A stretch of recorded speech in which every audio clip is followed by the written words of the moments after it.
সুবিধা বঞ্চিত শিশুদের আকাশ ভ্রমণের স্বপ্ন পূরণ করেছে দেশের বেসরকারি বিমান সংস্থা নভোএয়ার।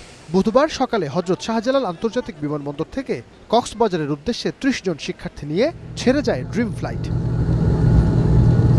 শিশুদের চোখে মুখে তখন স্বপ্ন পূরণের উচ্ছ্বাস ব্যক্ত করল প্রথমবার উড়োজাহাজ ভ্রমণের অনুভূতি। ফার্স্ট টাইম প্লেনে ওঠা, আমি প্লেনে ওঠার অনেক ইচ্ছা ছিল, সমুদ্র দেখার ইচ্ছা ছিল।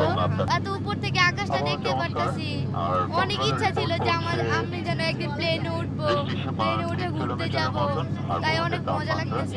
এয়ারপোর্টে অনেকটা ভয় লাগছে, পরে প্লেনে ওঠার সময় উড়ার সময় ভয় লাগছে, কিন্তু এখন ঠিক আছে। ড্রিম ফ্লাইটে অংশ নেন ওই শিক্ষার্থীদের শিক্ষক সহ এয়ারলাইন্সের ঊর্ধ্বতনরা। নভোএয়ারের ব্যবস্থাপনা পরিচালক বলেন, সামাজিক দায়বদ্ধতা থেকেই এমন উদ্যোগ তাদের।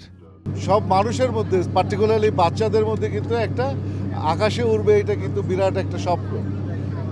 নভোএয়ার আমাদের তরফ পাশ থেকে ওদের এই স্বপ্ন পূরণের একটা ক্ষুদ্র প্রচেষ্টা আমাদের, এবং একই সাথে যে ওরা এই যে কক্সবাজার যাবে ট্রেনে করে, ওদের যে একটা অভিজ্ঞতা, ওরা যেটা জানবে সেটা ওদের সহপাঠীদের মধ্যে ছড়িয়ে দিবে এবং সবাই উৎসাহিত বোধ করবে। আমাদের উদ্দেশ্য সেটাই। কক্সবাজারে নেমে শিক্ষার্থীদের গন্তব্য সমুদ্র সৈকত।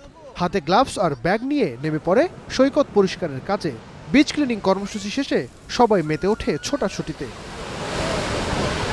দিনভর স্বপ্নের সঙ্গে সময় কাটিয়ে ক্ষুধে শিক্ষার্থীদের নিয়ে নভোএয়ারের ড্রিম ফ্লাইট ঢাকায় ফেরে এদিন সন্ধ্যা 6:30টায়।